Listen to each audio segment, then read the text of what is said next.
March 27th, 1977, Los Rodeos Airport in Tenerife. Calm and quiet, but not for long. A terrorist bombing in Gran Canaria diverts planes to Tenerife.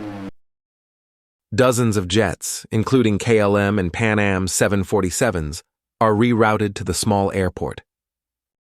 The airfield is packed. Ground crews struggle to manage the congestion. As hours pass, fog begins rolling into the mountainous airfield. KLM Flight 805 is refueled and cleared for taxi. The fog thickens. Pan Am Flight 1736 waits behind KLM on the same taxiway.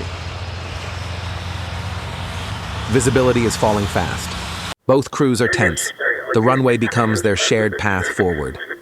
The control tower gives complex taxi instructions, hard to hear over radio interference. Neither crew fully understands the other's position on the runway.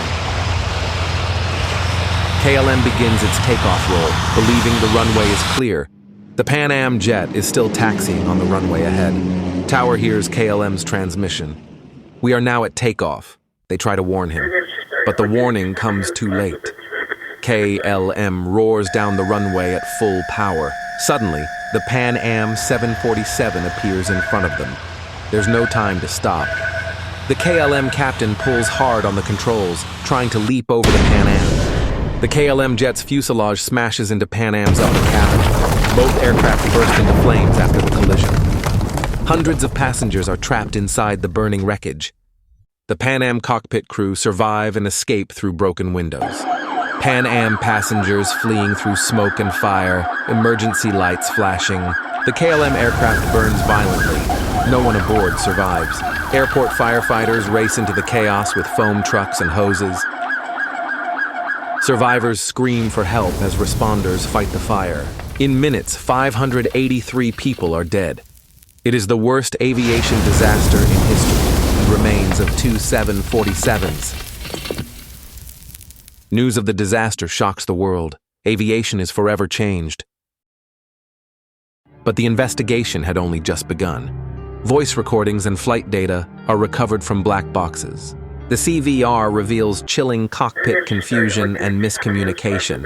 The KLM captain believed he was cleared for takeoff, but he wasn't. Investigators point to unclear radio phrases and non-standard communication. Pan Am crew's message, "We're still taxiing," was stepped on by interference. The fog made it impossible to visually confirm the runway was clear. A deadly chain of assumptions and poor coordination led to disaster. Authorities overhaul cockpit communication protocols worldwide.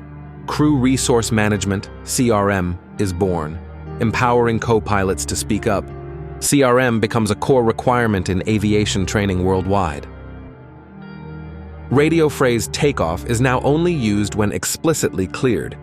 Airport radar systems are improved for low visibility movement. Tenerife's lessons shape how every pilot flies today. Survivors carry the memory of those lost and the miracle of their escape. Memorials in Tenerife honor the 583 lives lost. Families gather every year to remember their loved ones. The Tenerife disaster reminds us that clarity saves lives. From tragedy came change and a safer future for millions. This is why pilots now say, "Ready for departure, never at takeoff." Every word in the cockpit matters. Every second counts. Tenerife 1977, a turning point in aviation safety. Because of what happened here, it may never happen again. In memory of the 583 souls who never made it home,